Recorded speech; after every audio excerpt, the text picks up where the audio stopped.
Selamat pagi anak-anak, kembali lagi kita berdevosi bersama di hari Selasa ini. Nah, sebelum kita memulai devosi, Bu Valen mau mengajak kalian untuk menyanyikan lagu KASIH. Kita nyanyi bareng-bareng ya sambil videonya diputar.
Sebelum kita mulai, kita akan bersatu dalam doa.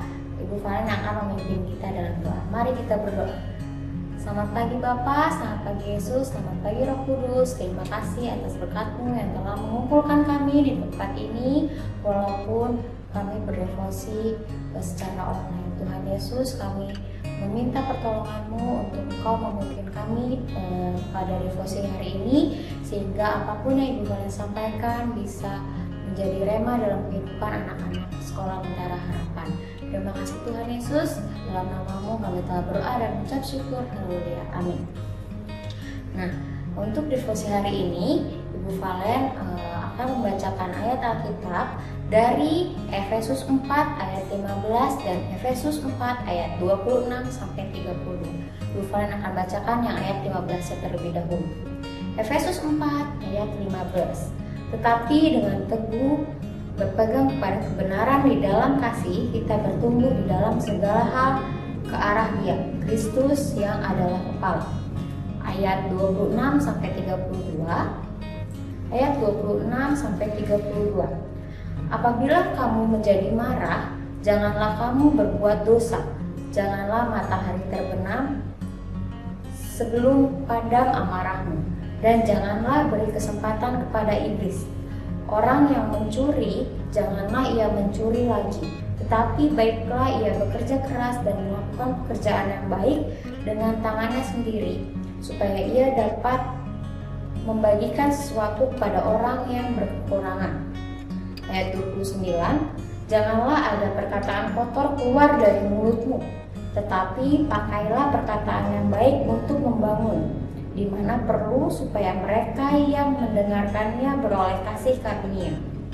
Dan janganlah kamu mendukakan Roh Kudus Allah yang telah memateraikan kamu menjelang hari penyelamatan.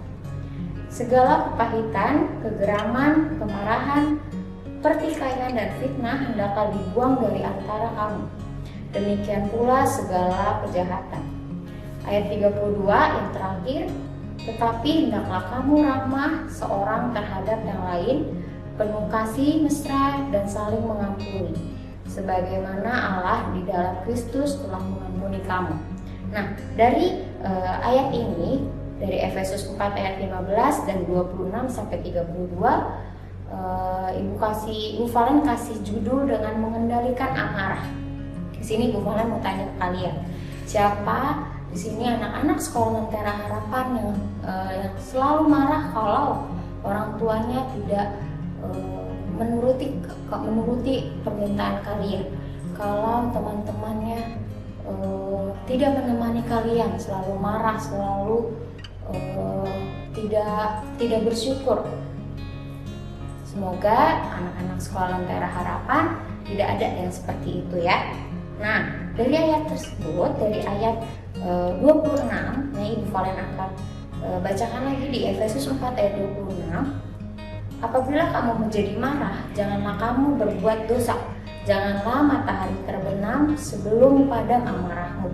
Nah, dari ayat tersebut menjelaskan kalau kita sebagai anak-anak Kristus, sebagai manusia yang dipilih Kristus, janganlah marah sampai matahari terbenam. Artinya kita jangan sampai memendam rasa amarah, ya. Jangan sampai misalkan anak A nih ada namanya Budi itu selalu marah sama mamahnya kalau Budi tidak ditepati, ya, tidak dituruti permintaan Budi. Terus Budi selalu ngamuk, selalu marah sampai berhari-hari, dari hari Senin, Selasa, Rabu, Kamis, bahkan ke Seninnya lagi. Itu tidak baik ya, karena Tuhan Yesus pasti sedih sekali kalau misalkan anak-anak sekolah Lentera Harapan memiliki karakter seperti itu. Pasti Tuhan Yesus itu sedih ya. Bukan hanya orang tua juga yang sedih, tapi ya Tuhan Yesus juga sedih ya. Nah, dari situ Tuhan Yesus tuh pengen kalau kita selalu mengampuni, selalu mengendalikan amarah kita ya. Melalui ayat 26 mengajarkan kita kalau Tuhan Yesus pengen kita anak-anak sekolah Lentera Harapan, bahkan Ibu Valen juga mematokkan. Dari Efesus 4 ayat 26 ini, Tuhan Yesus mau kita anak-anak sekolah Lentera Harapan, bahkan Ibu Valen juga mau kalau Tuhan Yesus kita sebagai anak-anaknya tidak selalu mendamkan amarah kita. Karena dulu ya Ibu Valen tuh dikasih tahu sama orang tua Ibu Valen kalau jangan suka marah-marah, jangan suka memendam marah gitu ya. Nanti tuh jadi penyakit, nanti tuh jadi sakit badannya, nanti bakal tidak ada damai sejahtera. Betul ya, kalau misalkan kita lagi marah sama seseorang, pasti kita mempengaruhi kegiatan kita sehari-hari. Kita pasti bakal marah-marah sama orang lain juga, bukan hanya ke orang tersebut, tapi ke orang-orang lain yang di sekitar kita ya. Itu juga tidak baik ya, jadi kita tidak bisa menjadi dampak positif untuk sekeliling kita. Nah, di sini Ibu Valen tuh mau mengingatkan kalian untuk terus bawa permasalahan kalian, bawa kekecewaan kalian. Kalau kalian lagi marah sama orang tua atau marah sama teman-teman, bawa kekesalan kalian ke Tuhan Yesus, ceritain ke Tuhan Yesus kalau Tuhan, aku tuh lagi sedih, Tuhan aku lagi kesal sama A, Tuhan aku lagi kesal sama mama papa. Itu kalian terus bawa ke dalam Tuhan supaya Allah dapat menolong ya, supaya Tuhan dapat menolong kalian untuk mengendalikan amarah-amarah kalian ya, dengan pengampunan dan kasih-Nya tentunya. Kasih Tuhan Yesus itu pasti mengalir ke kita. Kalau misalkan kita memiliki kasih Tuhan Yesus, pasti kita selalu memiliki, kalau kita memiliki kasih Tuhan Yesus, pasti kita akan gampang mengampuni orang sekitar kita. Kita bisa mengendalikan amarah kita. Nah, sekian devosi hari ini. Ibu Valen harap kalian bisa menerapkan apa yang Ibu Valen sampaikan untuk bisa mengendalikan amarah yang jika kalian punya amarah ya. Jika kalian lagi marah, jika kalian lagi kesal, Ibu Valen harap kalian minta pertolongan Tuhan untuk bisa mengendalikan amarah-amarah tersebut biar nggak jadi penyakit buat kita ya. Oke, kita akan berdoa. Lipat tangan, tutup mata, mari kita berdoa. Tuhan Tuhan Yesus, kami telah selesai berdevosi. Kiranya Engkau membantu kami Tuhan, menolong kami anak-anak sekolah Lentera Harapan agar bisa mengendalikan amarah kami Tuhan Yesus, sehingga kami bisa menjadi dampak positif untuk sekitar kami Tuhan. Terima kasih Tuhan, sebentar lagi kami akan memulai pelajaran kami, berkata dari awal, pertengahan hingga akhir. Biarlah Tuhan hari ini Engkau pimpin Tuhan Yesus, Engkau jamah hari ini Tuhan Yesus. Terima kasih Tuhan, dalam nama-Mu kami telah berdoa dan mengucap syukur. Haleluya, amin. Oke, selamat belajar. Tuhan Yesus memberkati. Bye.